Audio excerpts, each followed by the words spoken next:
आल्हार कालम के आश्रम से वे उद्दक रामपुत्र के आश्रम में गए। तो हेलो फ्रेंड्स, कैसे हो आप सब लोग। उम्मीद करती हूँ सभी लोग अच्छे होंगे और मैं भी अच्छी हूँ।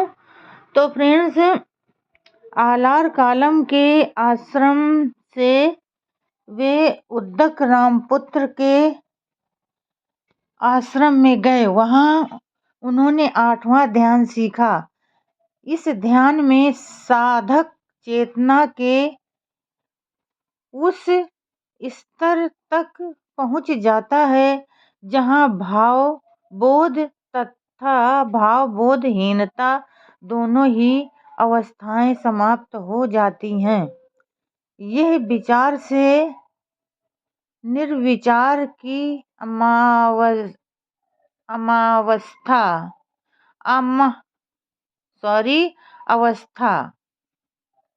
होती है।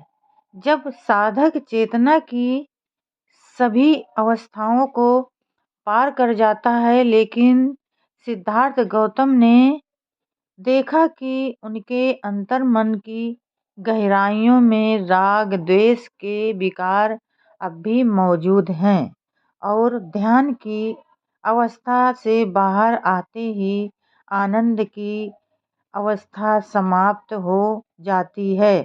इस 8वें ध्यान से भी जीवन और मरण का तथा जीव जगत में विद्यमान दुखों के न तो कारणों का पता चला, न ही उनके निवारण का रास्ता मिला। सिद्धार्थ गौतम ने उद्दक रामपुत्र को बताया कि वे विचार से निर्विचार की अवस्था को प्राप्त कर चुके हैं। उन्होंने उद्दक रामपुत्र से पूछा कि अब आगे क्या। उद्दक रामपुत्र ने कहा कि वो जो कुछ भी जानते थे वो सारा कुछ सिद्धार्थ को सिखा चुके हैं। इतना ही नहीं, उद्दक रामपुत्र ने सिद्धार्थ से कहा कि वे उनके आश्रम के प्रमुख बन जाएं, लेकिन यहाँ भी सिद्धार्थ को अपने उद्देश्य की पूर्ति होती नहीं दिखी, इसलिए यहाँ भी वे नहीं रुके और उद्दक रामपुत्र को धन्यवाद देकर वे उनके आश्रम से निकल पड़े। तत्कालीन भारत के ध्यान साधना जगत के 2 सर्वोत्तम व सर्वमान्य आचार्यों से शिक्षा पाकर सिद्धार्थ ने आध्यात्म के क्षेत्र में बहुत कुछ प्राप्त कर लिया था। फिर भी इंसान को दुखों से पूर्णतः मुक्ति दिलाने के मूलभूत प्रश्न का उत्तर अब भी पता नहीं चला था। उन्होंने अनुभव किया कि पूरे भारत में कोई भी साधु सन्यासी या आचार्य शायद इससे अधिक शिक्षा नहीं दे सकता। इसलिए बोधि प्राप्ति के लिए उन्हें स्वयं ही साधना करनी होगी। इस इरादे के साथ चलते चलते सिद्धार्थ गया के पास निरंजरा नदी के तट पर पहुँचे। उस नदी को भी पार करके तब तक चलते रहे जब तक वो डुंगेश्वरी पर्वत तक नहीं पहुँच गए। उस पर्वत से उरुवेला ग्राम तक आधे दिन में पैदल चलकर पहुँचा जा सकता था।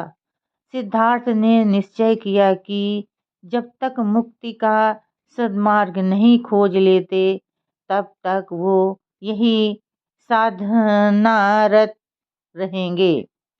उन्हें वहाँ ऐसी गुफा भी मिल गई जहाँ वो लंबे समय तक साधना अभ्यास कर सकते थे। इस गुफा में बैठकर उन्होंने अपनी साधना के उन चरणों पर नए सिरे से दृष्टिपात किया जिनकी उन्होंने पिछले 5 वर्षों से अधिक समय तक महामान्य आचार्यों से शिक्षा प्राप्त की थी। उन्हें स्मरण आया कि किस प्रकार उन्होंने सन्यासियों को समझाया था कि अपने शरीर के साथ अत्याचार मत करो, इससे तो दुख में डूबे जगत के दुख और बढ़ेंगे। अब उन्होंने उनके मार्ग पर और गंभीरता से मनन किया और सोचा कि अग्नि प्राप्ति की कामना करने वाला व्यक्ति जल में खड़ा होकर या भूमि पर स्थित होकर गीली अराड़ियों के घर्षण से अग्नि प्रज्वलित नहीं कर सकता। यही बात शरीर के लिए भी सच है। यदि व्यक्ति मन को तो भोगों से दूर रखता है किंतु शारीरिक रूप से उसमें लिप्त रहता है तो वह धर्म संप्राप्ति का अधिकारी नहीं बन सकता। इसलिए मुक्ति लाभ के लिए आत्म साधना और रागातीत अवस्था प्राप्त करने के लिए उन्होंने घोर शरीर पीड़न तप शुरू किया। तो फ्रेंड्स, आज के लिए बस इतना ही। कल फिर मिलेंगे अगले नए वीडियो के साथ। तब तक के लिए फ्रेंड्स, जय भीम, नमो बुद्धाय।